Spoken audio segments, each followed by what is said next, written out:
be the biggest drive, but I think there is something to be said about the glitz and glamour that comes with Las Vegas, just its reputation itself, the same way that people view New York City's lights.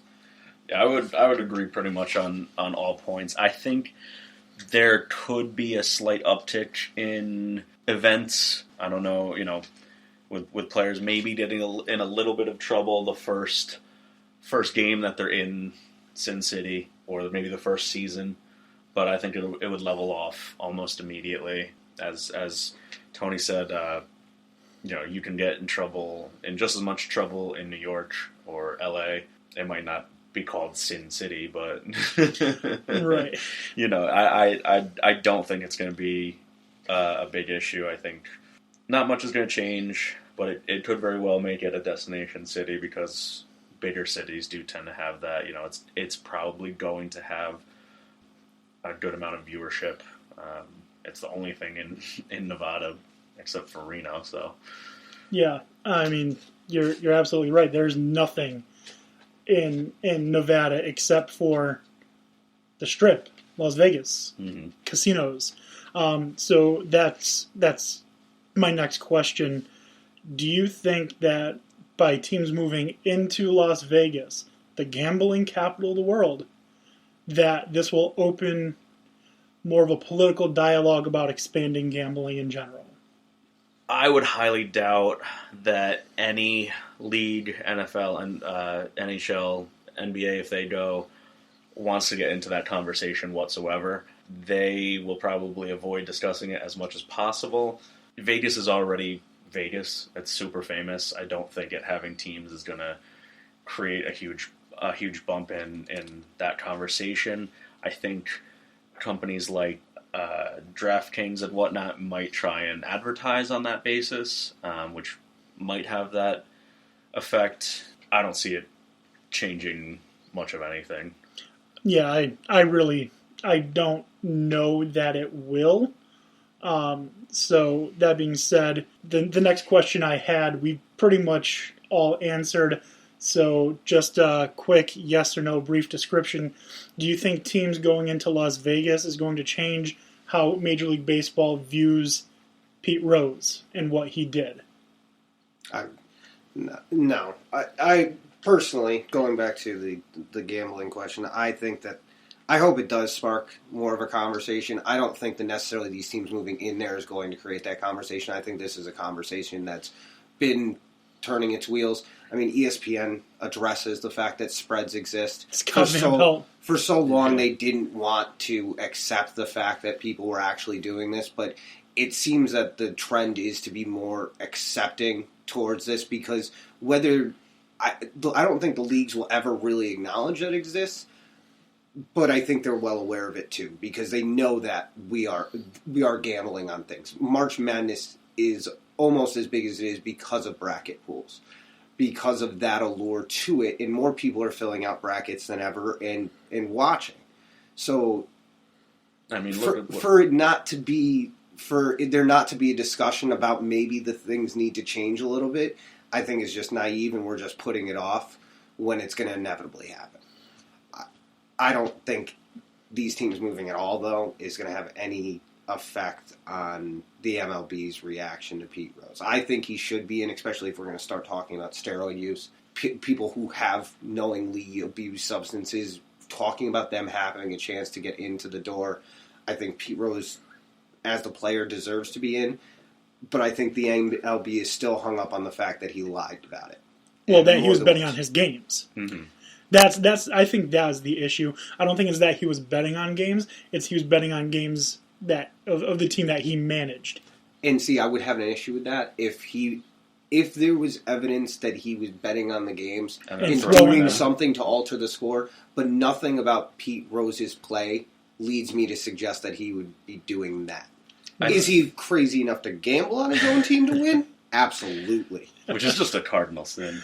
I agree. I don't think the MLB is going to do anything. I don't think they're going to say a word about this, and they won't unless maybe they expand into Vegas, in which case I still don't think they'd say anything about it. Even then, I think they're keeping it under the rug, and you would have to drag it out and shove it in their face for them to address it. Yeah, I think the only way he gets in is if after he unfortunately passes away, they're like, you know what, maybe we were too hard on him and they induct him posthumously. But even then, I'm not sure that would happen. Even if it happens before he passes, they're going to drag it out and wait till the last minute. Yeah. Mm-hmm. So sticking with baseball, but switching from steroid use and gambling on your own games. Let's do a little bit more to allow people to get a sense of who we really are. So, question I have for you guys, and this one I think is one of the more fun things that we're doing. If you were a closing pitcher, what song would you walk out to? Like we all know, Mariano Rivera walked out to "Enter Sandman" by Metallica. Mm-hmm. Very solid choice. So, what song would it be for you, Dan? It's nothing groundbreaking. It's an oldie but a goodie. Welcome to the Jungle, Guns N' Roses.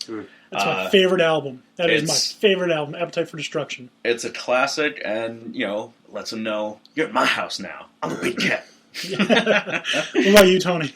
I would probably go with Queen's "Another One Bites the Dust." That's a good one. I like that. To let them know that this is over at this point, and you can try, but another one's going down. Yeah, I like that. I decided, trying to think of a few, I was looking through, like, Here Comes the Boom by P.O.D., Step Up by Drowning Pool, but the one that I came up with, and I have an explanation for why, is Bulls on Parade by Rage Against the Machine. Well, that's just a classic. The reason why I would choose I chose Bulls on Parade is because just listening to it, it's intense.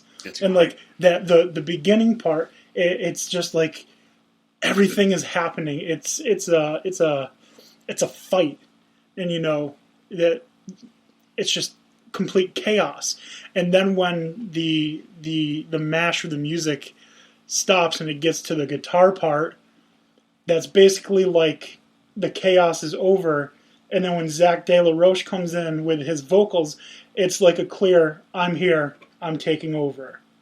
And that's why I think that would be the perfect choice. Yours is a lot more subtle than ours. So you put way more thought into this. You did. Love it.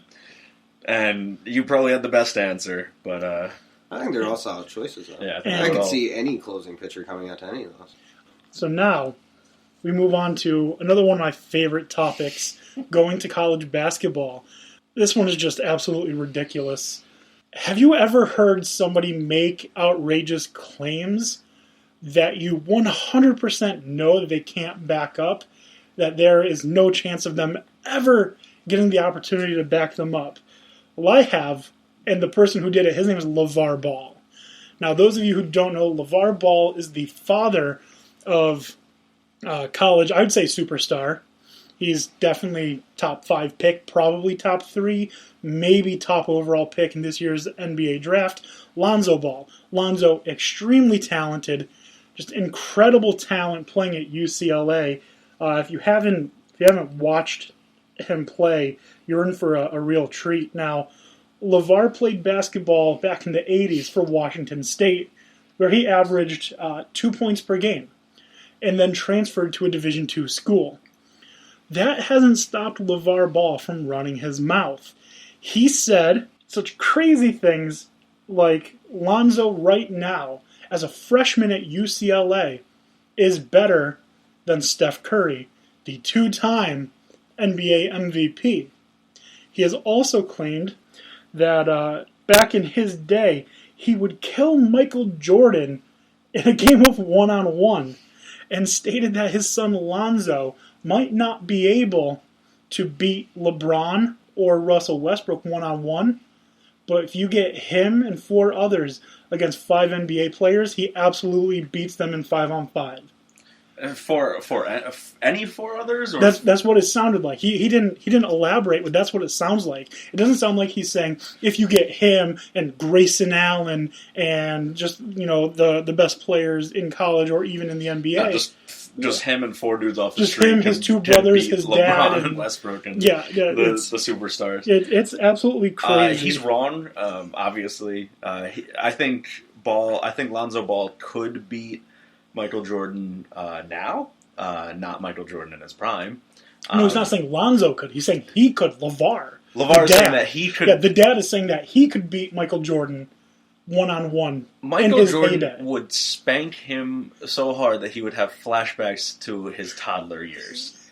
It would not even be close. It would, and I don't know how old LeVar Ball is.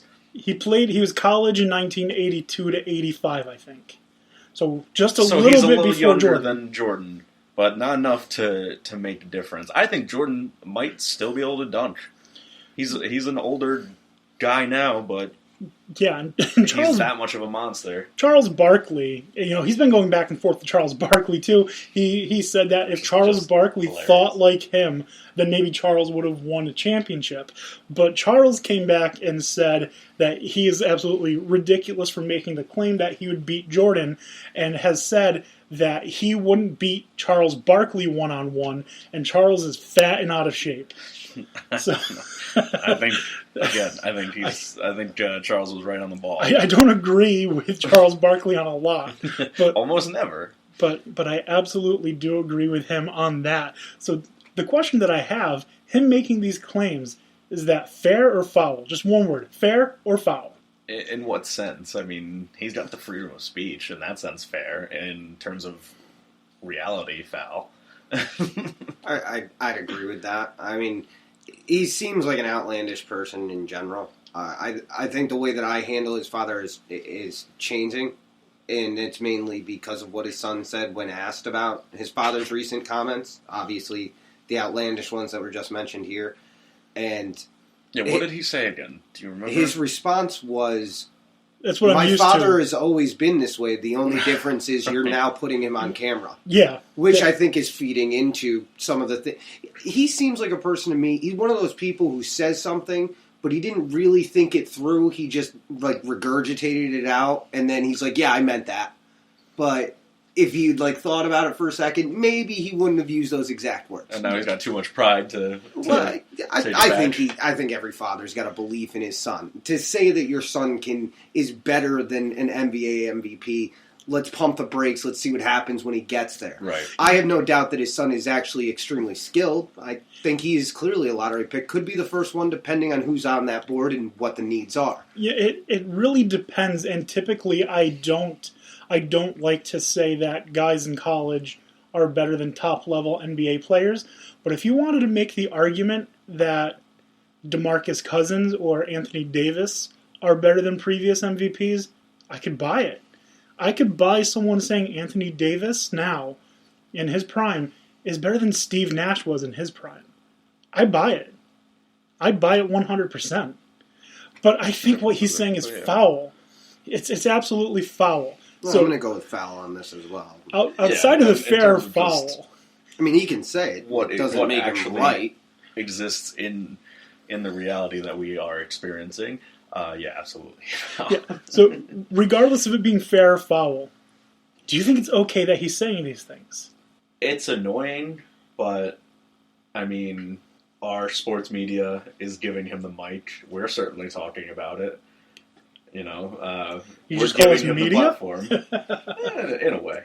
Close enough. I mean, he's got the right to say it, and I can't knock the guy, because the one thing that as outrageous as these comments are, the one thing you can say he's doing is he's keeping the conversation, if not on him, but on his son. Bingo. And it keeps his son's stock in his interest or his trending level up at the level it needs to be so that his attention can be high.